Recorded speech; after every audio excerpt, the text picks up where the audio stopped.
नमस्कार किसान भाइयों, स्वागत है आपका देसी किसान एग्रो फार्म चैनल पर। किसान साथियों, धान की फसल में संपूर्ण बालियां निकल आई हैं। इसके बाद हमें एक महत्वपूर्ण कार्य रह जाता है किसान भाइयों, जो हमारी धान की फसल में अगर हम किसान भाई करते हैं तो हमारी पैदावार 100% यानी पूरी पैदावार हम ले सकेंगे। तो किसान भाइयों, इसके लिए आप इस वीडियो को शुरू से लेकर के अंत तक देखना। जो किसान भाई पहली बार इस चैनल पर आए हैं उनसे यही कहूँगा कि वो चैनल को कृपा करके सब्सक्राइब कर लेना और आगे किसान भाइयों तक शेयर भी करना। तो किसान भाइयों, धान की फसल में बालियां संपूर्ण निकल आई हैं। इसके बाद में किसान भाइयों एक अत्यंत महत्वपूर्ण कार्य ये है कि हमें हार्वेस्टिंग से 20 दिन पहले तक, हमारी धान की कटाई के 20 दिन पहले तक किसान भाइयों हमें हल्की हल्की सिंचाई करते रहना है, ताकि हमारी धान की पैदावार जो बालियों के अंदर बन रहे दाने का बढ़ाव वो सही तरीके से 100% बन सके। तो किसान साथियों, इसके लिए आपको हल्की हल्की सिंचाई करनी है और जहाँ पर मौसम ज़्यादा ख़राब है, तेज़ हवाएं या आंधी तूफ़ान का अंदेशा है, वहाँ किसान भाइयों एक बार आप सिंचाई रोक सकते हैं।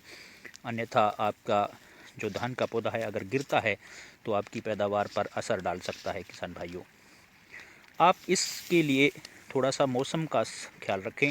जब धूप निकली हो, मौसम साफ़ हो, तो आप हल्की हल्की सिंचाई अपने धान के प्लांट के अंदर करते रहें हार्वेस्टिंग के 20 दिन पहले तक किसान भाइयों, तो आपकी पैदावार अच्छी निकलेगी। इसके बाद एक और अत्यंत महत्वपूर्ण कार्य ये है आपके लिए कि आप पोटास NPK 00 पोटास का छिड़काव अपने फसल के अंदर अवश्य करें। इसके जो पोटास के कार्य हैं किसान भाइयों, जो पोटास के फ़ायदे हैं, लाभ हैं, वो इस प्रकार हैं।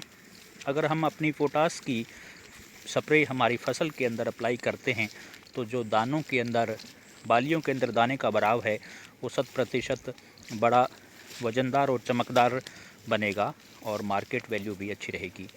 और जो धान का पौधा है वो, उसकी तना है वो भी पोटास की वजह से मजबूत होगा और गिरने का जो अंदेशा है, गिरने की समस्या है किसान भाइयों, वो भी नहीं रहेगी।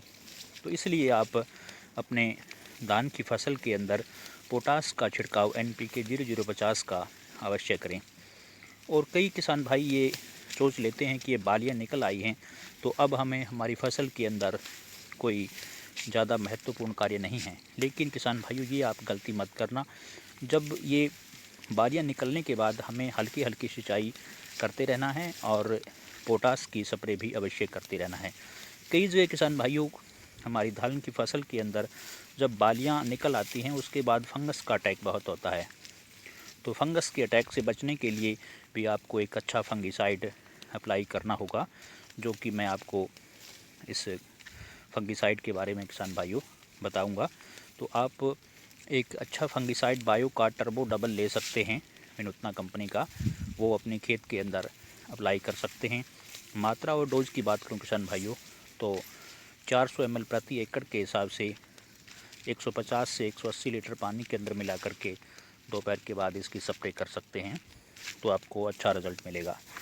तो इस तरह से किसान भाइयों आपको मैंने जो एक दो बातें बताई हैं, अगर आप उनका पालन 100% करते हैं तो अपनी धान की फसल आपको जो पैदावार है वो 15 से 20% आपकी बढ़ कर के निकलेगी और आपकी पैदावार अच्छी रहेगी। आशा करता हूँ किसान भाइयों आपको मेरे द्वारा दी गई जानकारी अच्छी लगी होगी। तो कमेंट सेक्शन में बताइए कि आपको अगर कोई मेरे लायक अगर कोई आप प्रश्न पूछना चाहते हैं तो कमेंट सेक्शन में पूछिए और इस वीडियो को लाइक, शेयर और सब्सक्राइब अवश्य कीजिए। धन्यवाद।